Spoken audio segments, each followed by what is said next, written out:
తిరుపతి తొక్కిసలాట జరిగిన ప్రాంతాన్ని పరిశీలించిన సీఎం చంద్రబాబు స్విమ్స్ లో బాధితులను పరామర్శించారు. బాధితులకు ఎక్స్గ్రేషియా ప్రకటించారు. ఈ ఘటనకు సంబంధించి నిర్లక్ష్యంగా వ్యవహరించిన అధికారులపై చర్యలు తీసుకుంటామని చంద్రబాబు అన్నారు. డీఎస్పీ రమణకుమార్ బాధ్యత లేకుండా పనిచేశారని సీరియస్ అయ్యారు. ఇక రమణకుమార్ గోశాల డైరెక్టర్ హరినాథ్ రెడ్డిను సస్పెండ్ చేశామన్నారు. SP Subbarayudu, JEO Gautami, CSO Sridhar తక్షణమే బదిలీ చేస్తున్నామని సీఎం చెప్పారు. ఘటనపై న్యాయ విచారణ జరిపిస్తామన్నారు. తిరుపతిలో జరిగిన ఘటన దురదృష్టకరమని డిప్యూటీ సీఎం పవన్ కళ్యాణ్ అన్నారు. ఎంతో నమ్మకంతో తిరుపతికి వచ్చిన భక్తులు ప్రాణాలు కోల్పోవడం బాధాకరమన్నారు. శ్రీవారి భక్తులకు క్షమాపణ కోరుతున్నామని తెలిపారు. జరిగిన ఘటనకు టీటీడీ ఈవో, అదనపు ఈవోలు పూర్తి బాధ్యత వహించాలని చెప్పారు. ఇక భక్తులను కంట్రోల్ చేయడంలో పోలీసులు పూర్తిగా విఫలమయ్యారని పవన్ కళ్యాణ్ ధ్వజమెత్తారు. తిరుపతి తొక్కిసలాట ఘటనకు సంబంధించి బాధితులను మాజీ సీఎం జగన్ పరామర్శించారు. వారి ఆరోగ్య పరిస్థితిపై ఆరా తీశారు. ఘటన ఎలా జరిగింది అన్న విషయాలను బాధితులను అడిగి తెలుసుకున్నారు. వైసీపీ తరపున బాధితులకు అండగా ఉంటామని జగన్ అన్నారు. ప్రభుత్వ నిర్లక్ష్యం వల్లే ఘటన జరిగిందన్నారు. తిరుపతిలో జరిగిన తొక్కిసలాట ఘటనపై 2 కేసులు నమోదయ్యాయి. ఈ ఘటనలో 6 మృతి చెందారు. మరో 40 మంది గాయపడ్డారు. మృతుల కుటుంబాలకు 25 లక్షల రూపాయల చొప్పున ప్రభుత్వం ఎక్స్గ్రేషియా ప్రకటించింది. తిరుపతిలో తొక్కిసలాట ఘటనపై బీసీవై పార్టీ అధ్యక్షుడు రామచంద్ర యాదవ్ ఆగ్రహాన్ని వ్యక్తం చేశారు. ఈ ఘటన తనను కలిచివేసిందని ఆవేదన వ్యక్తం చేశారు. ఈ ఘటనకు నైతిక బాధ్యత వహిస్తూ టీటీడీ పాలక మండలి సభ్యులు రాజీనామా చేయాలని రామచంద్ర యాదవ్ డిమాండ్ చేశారు.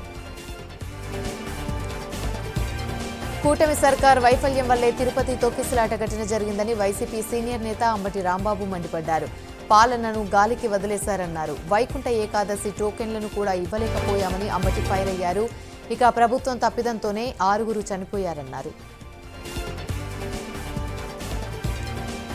తిరుపతి తొక్కిసలాట ఘటనలో మరణించిన భక్తుల మృతదేహాలను సిపిఐ నేత రామకృష్ణ పరిశీలించారు. మృతుల కుటుంబాలకు పరామర్శించి ధైర్యం చెప్పారు. ఈ ఘటన బాధాకరమన్నారు. ప్రగాఢ సానుభూతి తెలుపుతున్నామన్నారు. తిరుపతి తొక్కిసలాట ఘటనపై మాజీ మంత్రి రోజా స్పందించారు. ప్రభుత్వ వైఫల్యం వల్లే ఈ ఘటన జరిగిందని ఆరోపించారు. టీటీడీ చరిత్రలోనే ఇలాంటి ఘటన జరగలేదని రోజా అన్నారు. తొక్కిసలాట ఘటనలో 6 చనిపోవడం బాధాకరమని రోజా ఆవేదన వ్యక్తం చేశారు. మృతుల కుటుంబాలకు 2 కోట్ల ఎక్స్గ్రేషియా ప్రకటించాలని డిమాండ్ చేశారు. బాధ్యులపై క్రిమినల్ కేసులు పెట్టాలని రోజా డిమాండ్ చేశారు. తిరుపతిలో ముక్కోటి ఏకాదశి పర్వదినం సందర్భంగా వైకుంఠ ద్వార దర్శన టోకెన్ల పంపిణీ పూర్తి కావడంతో టికెట్ల కౌంటర్లను మూసివేశారు. 3 రోజుల క్రితం 1,20,000 టోకెన్లను జారీ చేశారు. టీటీడీ అధికార యంత్రాంగం రోజుకు 40,000 చొప్పున టోకెన్లను పంపిణీ చేశారు. టికెట్లను 13వ తేదీ నుంచి తిరిగి పంపిణీ చేస్తామని టీటీడీ అధికారులు తెలిపారు. తిరుపతిలో 6 భక్తులు చనిపోయిన ఘటన రాష్ట్ర పాలన యంత్రాంగం వైఫల్యానికి నిదర్శనమని ఏపీసీసీ చీఫ్ వై షర్మిల విమర్శించారు. ఈ మేరకు ఆమె సామాజిక మాధ్యమం ఎక్స్లో ట్వీట్ చేశారు. చనిపోయిన కుటుంబానికి ₹1,00,00,000 చొప్పున పరిహారం, బాధితుల కుటుంబంలో ఒకరికి ప్రభుత్వ ఉద్యోగం ఇవ్వాలంటూ కోరారు. ఇక అత్యున్నత విచారణ జరిపించి బాధ్యులపై కఠిన చర్యలు తీసుకోవాలని షర్మిల డిమాండ్ చేశారు. రేపు పిఠాపురం నియోజకవర్గంలో డిప్యూటీ సీఎం పవన్ కళ్యాణ్ పర్యటనకు సంబంధించి ఏర్పాట్లు కలెక్టర్ షణ్మోహన్ పరిశీలించారు. రాష్ట్ర వ్యాప్తంగా 12,500 గోకులాలను పవన్ కళ్యాణ్ ప్రారంభిస్తారని కలెక్టర్ షణ్మోహన్ సగిలి తెలిపారు. కేటీఆర్ కు సుప్రీంకోర్టులో చుక్కెదురైంది. క్వాష్ పిటిషన్ను రేపు విచారణకు స్వీకరించేందుకు నిరాకరించింది. 15న సుప్రీంకోర్టులో క్వాష్ పిటిషన్పై విచారణ జరపనుంది.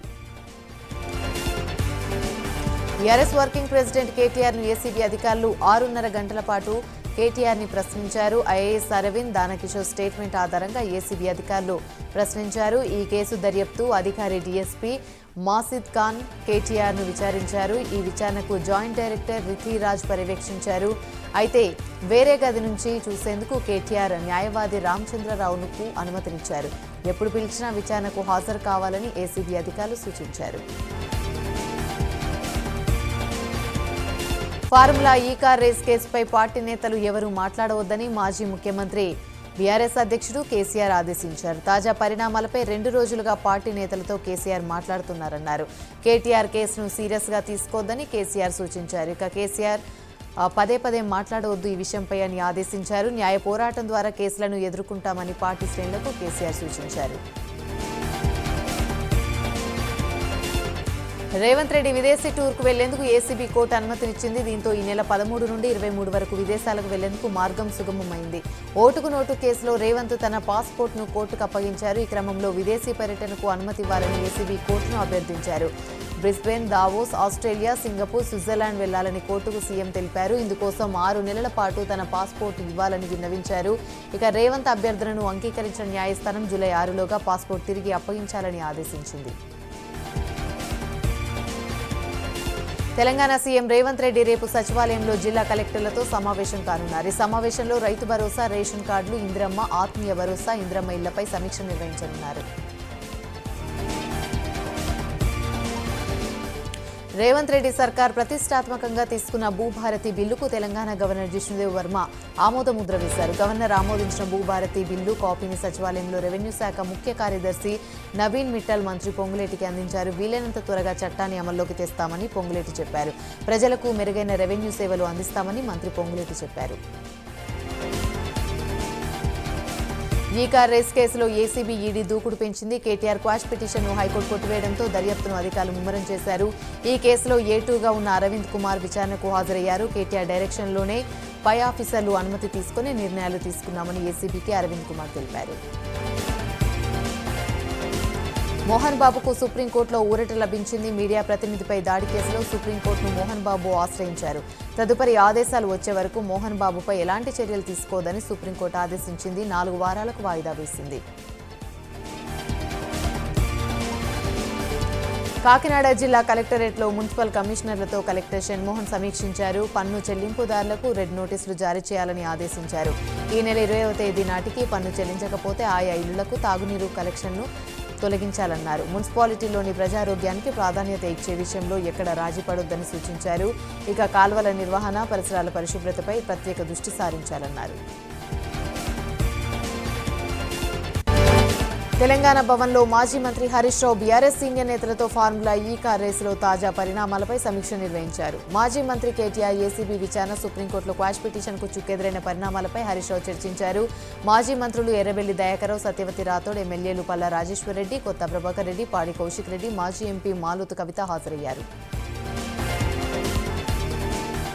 ఛత్తీస్గఢ్లో మరోసారి ఎన్కౌంటర్ జరిగింది. సుక్మా, బీజాపూర్ సరిహద్దులో ఎదురుకాల్పులు చోటు చేసుకున్నాయి. కాల్పులో 3 మావోలు మృతి చెందారు. మావోల క్యాంపులపైన భద్రతా బలగాలు దాడి చేశాయి. బలగాలు, మావోలకు మధ్య కాల్పులు కొనసాగాయి. మాజీ మంత్రి కేటీఆర్పై ప్రభుత్వ విప్ బీర్లా ఐలయ్య తీవ్రస్థాయిలో మండిపడ్డారు. జైలుకు పోతూ కూడా అహంకారాన్ని ప్రదర్శిస్తున్నారన్నారు. లిక్కర్ స్కామ్ కేసులో కవిత జైలుకు పోయి తెలంగాణ పరువు తీసిందని ఫైర్ అయ్యారు. ఫార్ములా కేసులో అవినీతికి పాల్పడి అంతర్జాతీయంగా తెలంగాణ ప్రతిష్ఠ తీశారని ఆరోపించారు. అనుమతులు లేకుండా 55 కోట్ల రూపాయలు ఎలా పంపిస్తారని ప్రశ్నించారు. ముఖ్యమంత్రి రేవంత్ రెడ్డిపై నోటికొచ్చినట్లుగా మాట్లాడితే చూస్తూ ఊరుకోబోమని బీర్లా ఐలయ్య నిప్పులు చెరిగారు. యానంలో పుదుచ్చేరి గవర్నర్ కైలాసనాథ్ ముందే నేతలు మాటల యుద్ధానికి దిగారు. యానంను అన్ని విధాలుగా అభివృద్ధి చేస్తామని ఎమ్మెల్యే అశోక్ తెలిపారు. 30 ఏళ్లుగా తామే చేశామన్న భ్రమలో కొందరున్నారని, ఇప్పటికైనా ప్రజల బ్రతుకులు మార్చేందుకు కృషి చేయాలని మల్లాడిపైన పరోక్షంగా చురకలంటించారు. మల్లాడి కౌంటర్ ఇచ్చారు. ఎమ్మెల్యే తెలిసి తెలియక మాట్లాడుతున్నారని, తాను మాట్లాడితే పక్కాగా ఆధారాలుంటాయని స్పష్టం చేశారు. ప్రజా ఉత్సవాలకు 30 ఏళ్ల కిందటే రూపకల్పన చేశామని గుర్తు చేశారు. గవర్నర్ ఎదుటే నేతలు మాటల యుద్ధానికి దిగడం చర్చనీయాంశంగా మారింది. ఫార్ములా ఈ రేస్ కేసుకు సంబంధించి విచారణను అడ్డుకోవాలని కేటీఆర్ ఎందుకు చూస్తున్నారంటూ ఎమ్మెల్సీ జీవన్ రెడ్డి ప్రశ్నించారు. గవర్నర్ అనుమతితోనే కేసు విచారణ జరుగుతుందన్నారు. ఫార్ములా ఈ రేసులోని నిధుల దుర్వినియోగం స్పష్టంగా కనిపిస్తుందని తెలిపారు. డబ్బులు ఎక్కడికి వెళ్లాయో తెలియాలని ప్రభుత్వం ఏసీబీ విచారణ చేస్తుందని జీవన్ రెడ్డి చెప్పారు.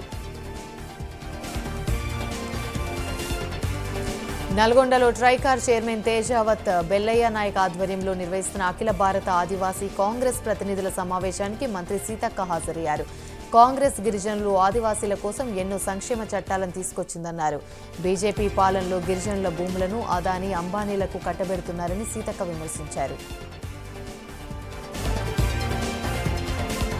జిల్లా ధర్మవరంలో ఆంధ్రప్రదేశ్ రాష్ట్ర నైపుణ్యాభివృద్ధి సంస్థ ఆధ్వర్యంలోని మెగా జాబ్ మేళా నిర్వహించారు. ఈ మెగా జాబ్ మేళాకు tech Mahindra, Meesho, MI software, Amar Raja group తదితర సంస్థలు హాజరయ్యాయి. ఈ జాబ్ మేళాను సద్వినియోగం చేసుకోవాలని మంత్రి సత్యకుమార్ యాదవ్ సూచించారు.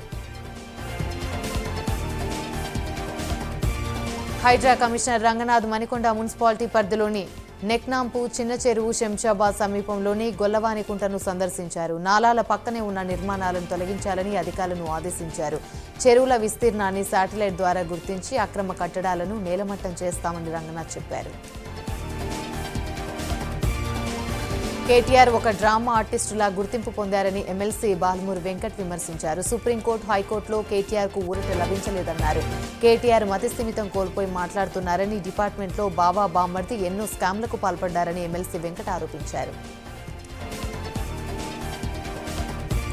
సత్యసాయి జిల్లా పుట్టపర్తి మండలం జగరాజుపల్లిలోని ఆదర్శ బాలికల వసతి గృహంలో విద్యార్థులు తీవ్ర ఇబ్బందులు పడుతున్నారు. హాస్టల్లో కనీస వసతులు, గదులకు గడియాలు కూడా లేవని పరిస్థితి. వసతి గృహం పరిసరాలన్నీ అపరిశుభ్రంగా ఉన్నాయని, మెనూ ప్రకారం భోజనం సైతం వడ్డించడం లేదని విద్యార్థులు ఆవేదన వ్యక్తం చేస్తున్నారు. ఇక హాస్టల్లో కనీస వసతులు కల్పించాలన్నారు. తూర్పు గోదావరి జిల్లాలో జరిగిన రెండో ప్రపంచ తెలుగు మహాసభలో తెలుగు భాషను ఉద్దేశించి ఏపీ బీజేపీ రాష్ట్ర అధ్యక్షురాలు పురంధేశ్వరి ప్రసంగించారు. తెలుగు భాష ఒక అద్భుతమైందని, అది తెలుగువారికే సొంతమన్నారు. భావితరాలకు సంస్కృతి, సాంప్రదాయాలు అందించేందుకు తెలుగు మహాసభలు ఉపయోగపడుతున్నాయన్నారు.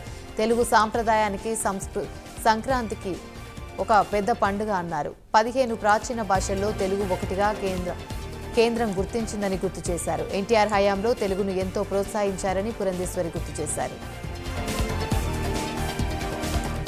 మాజీ ఎంపీ రఘురామకృష్ణంరాజు కస్టోడియల్ టార్చర్ కేసులోని కామేపల్లి తులసిబాబును ప్రకాశం జిల్లా పోలీసులు అరెస్ట్ చేశారు.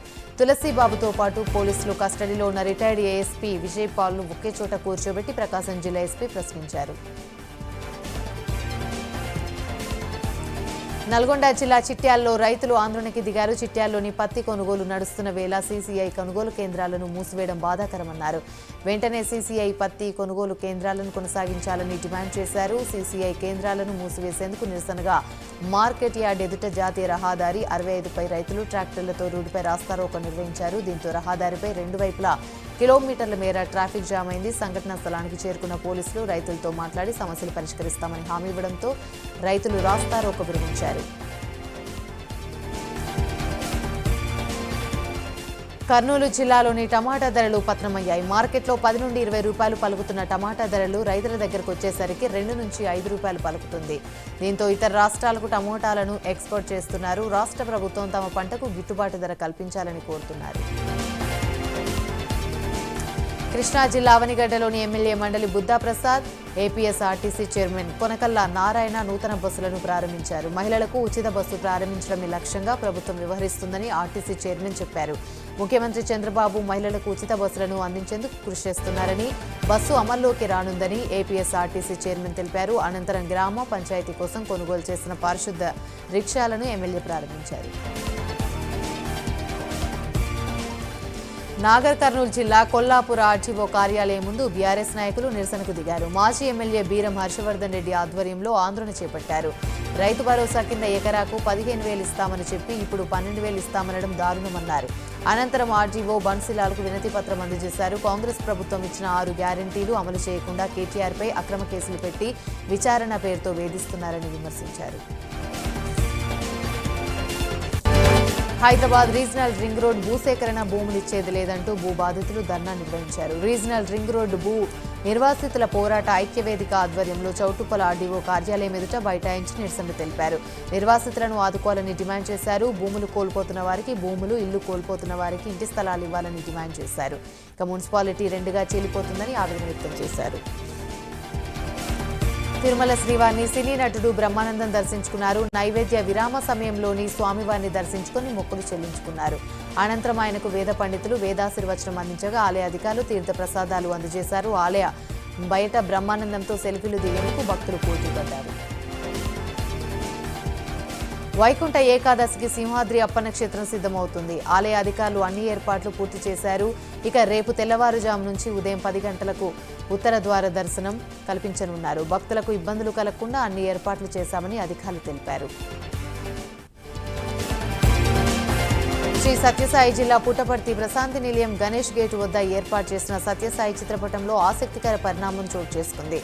భవనానికి ఏర్పాటు చేసిన 20 అడుగుల సత్యసాయి చిత్రపటంపై విభూది రాలుతుందని భక్తులు పెద్ద ఎత్తున చేరుకున్నారు. సత్యసాయి చిత్రపటాన్ని ఆసక్తిగా తిలకించిన దేశ విదేశీ భక్తులు తమ సెల్ ఫోన్లలోని ఫోటోలను తీస్తున్నారు. సత్యసాయిబాబా చిత్రపటం నుండి విభూతి రాలుతుందని చిత్రపటం వద్ద సత్య నామస్మరణతో బాబాను తలుచుకున్నారు. జగిత్యాల జిల్లా ధర్మపురిలో శ్రీ లక్ష్మీ నరసింహస్వామి ఆలయంలో రేపు ఘనంగా ముక్కోటి ఏకాదశి వేడుకలు నిర్వహించనున్నారు. లక్ష్మీ సమేత యోగ ఉగ్ర నరసింహస్వామి, వెంకటేశ్వర స్వామి, మూల విరాట్లకు మహాక్షీరాభిషేకాలు చేయనున్నారు. తెల్లవారుజామున 4 గంటల సమయంలో వైకుంఠ ద్వారం వద్ద ఆసీనులై ఉన్న ముగ్గురు స్వాములకు ప్రత్యేక పూజలు చేసి హారతులివ్వనున్నారు. 5 గంటల సమయంలో మంగళ వాయిద్యాలతో వేద మంత్రోచ్చరణల మధ్య వైకుంఠ ద్వారాలు తెరవనున్నారు అధికారులు. ప్రముఖ పుణ్యక్షేత్రమైన అహోబిలంలో అపచారం చోటు చేసుకుంది. నంద్యాల జిల్లా ఆళ్లగడ్డలోని పుణ్యక్షేత్రమైన అహోబిలం టెంపుల్ సమీపంలో ఆలయ సిబ్బంది మాంసాహారం తింటూ మద్యం సేవించారు. ఈ సమయంలోని 5 మంది సిబ్బంది మాంసాహారం తినడం, మద్యం సేవించడం పట్ల భక్తులు ఆగ్రహాన్ని వ్యక్తం చేశారు. విషయం తెలిసిన దేవస్థానం మేనేజర్ వెంటనే 5 సిబ్బందిని సస్పెండ్ చేశారు. ఇలాంటి ఘటనలు పునరావృతం కాకుండా చూడాలని భక్తులు కోరుతున్నారు. గుంటూరు జిల్లా పొన్నూరులో అర్చక సంఘాలు ఆందోళనకు దిగాయి. పొన్నూరుకు చెందిన అర్చకుడు నాగేశ్వర్ శర్మ పైన అదే ప్రాంతానికి చెందిన జయకర్ దాడి చేశారు. అర్చకుడిపై దాడి ఘటనను నిరసిస్తూ రాస్తారోకో చేశారు. అర్చకులపై దాడి చేసిన వారిని వెంటనే శిక్షించాలి అంటూ డిమాండ్ చేశారు. కోనసీమ జిల్లా ఆలుమూరులోని కూటమి ప్రభుత్వం పేరుతో కోడి పందాలు అని ఫ్లెక్సీలు కలకలం రేగాయి. గ్రామంలోని కూటమి ప్రభుత్వం పార్టీల పేరుతో కోడి పందాలు జరుగుతాయని ఫ్లెక్సీలు ఏర్పాటు చేసి బరువులు సిద్ధం చేశారు. ఫ్లెక్సీలపైన కూటమిలో భాగమైన టీడీపీ, బీజేపీ, జనసేన పార్టీ అంటూ బోర్డు ఏర్పాటు చేశారు. పచ్చని చెట్లు నరికివేసి జేసీబీలతో చదును చేస్తున్నారు. ఇటువంటి ఫ్లెక్సీలను ఏర్పాటు చేయడంపై పలువురు ఆశ్చర్యాన్ని వ్యక్తం చేస్తున్నారు. రంగారెడ్డి జిల్లా రాజేంద్రనగర్ అత్తాపూర్లో హైడ్రా అధికారులు కూల్చివేతలు చేపట్టారు. 4 ఎకరాల్లో వెలిసిన అక్రమ నిర్మాణాలను హైడ్రా అధికారులు కూల్చివేశారు. రంగారెడ్డి జిల్లా దేవాదాయ అసిస్టెంట్ కమిషనర్ శేఖర్ ఆధ్వర్యంలో పోలీసుల బందోబస్తు నడుమ హైడ్రా అధికారులు కూల్చివేశారు. దీంతో స్థానికులను అధికారులు మధ్య తీవ్ర వాగ్వాదం చోటు చేసుకుంది. పెండింగ్లో ఉన్న ఎలా కూల్చివేస్తున్నారు అంటూ బాధితులు ఆగ్రహాన్ని వ్యక్తం చేస్తున్నారు.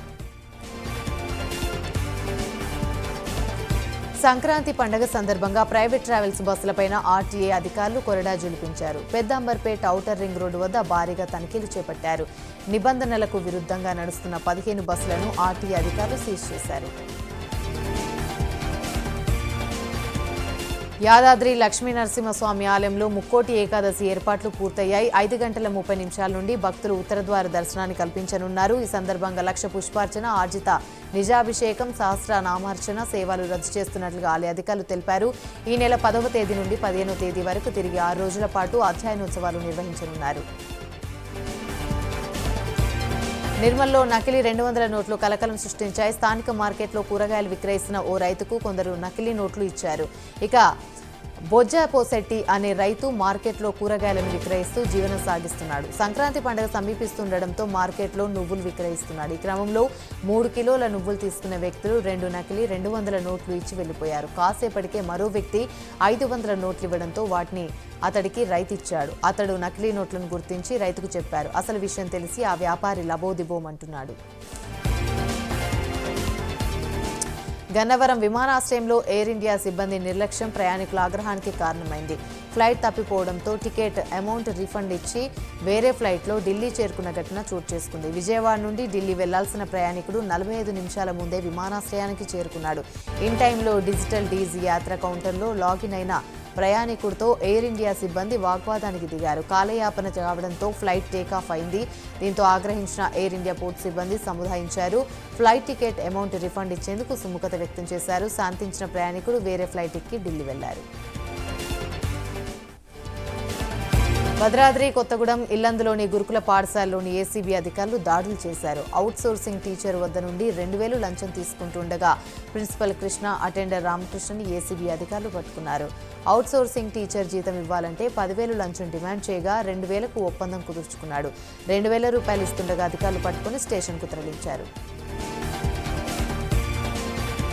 కాకినాడ జిల్లా ప్రతిపాల్లోని హైస్కూల్లోని గ్రౌండ్లో సంక్రాంతి వేడుకలు నిర్వహించారు.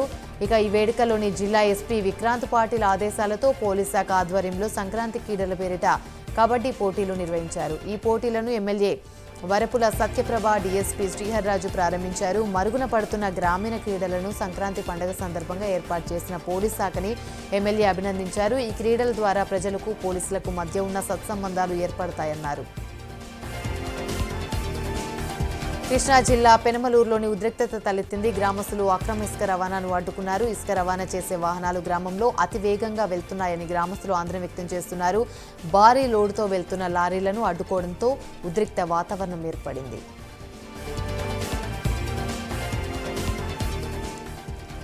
కొమరం భీం ఆసిఫాబాద్ జిల్లా వాకిండి మండలం ఇంతాని ఎక్స్ రోడ్ జన్నింగ్ మిల్లులోని అగ్ని ప్రమాదం చోటు చేసుకుంది. మిల్లులోకి పత్తులోడుతో వచ్చిన వాహనానికి ప్రమాదవశాత్తు నిప్పంటుకొని వాహనంలోని పత్తి మొత్తం కూడా మిల్లులోని దగ్ధమైంది. ఇది గమనించిన కార్మికులు వెంటనే వాహనాన్ని మిల్లు నుండి దూరంగా పంపించారు. మిల్లులో కాలిపోతున్న పత్తిని ఆర్పేందుకు ప్రయత్నించారు.